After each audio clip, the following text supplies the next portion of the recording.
We met, let's see, 10 years ago with friends who were out at a bar here in town, and it was kind of a friends of friends of friends sort of thing. And we hung around for a while. I mean, I think it was maybe at least an hour before we actually were seated.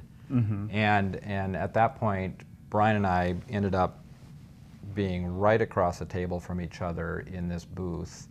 And I think the entire evening, you know, we really didn't even say that much to each other. We made the general introductions, you know, and I don't really think that we got beyond introducing ourselves by name. We never got into what we did for a living.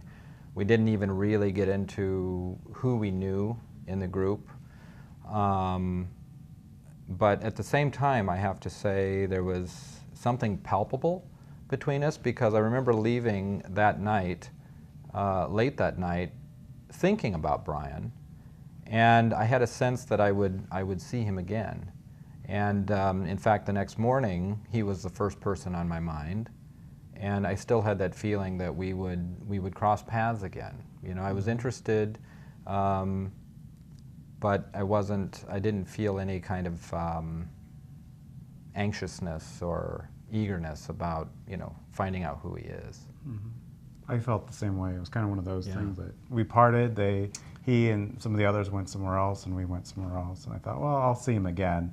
And that was a Tuesday night, and sure enough, the next Friday, he was out on a date, and ran into him, and he spent time talking to me for a little while his date shot me some daggers for a little bit, and then, but we made arrangements to go out the next night. And that was our first date, and we've been together pretty much ever since. It might make us sound boring, but we find ourselves spending considerably more time at home now on weekends.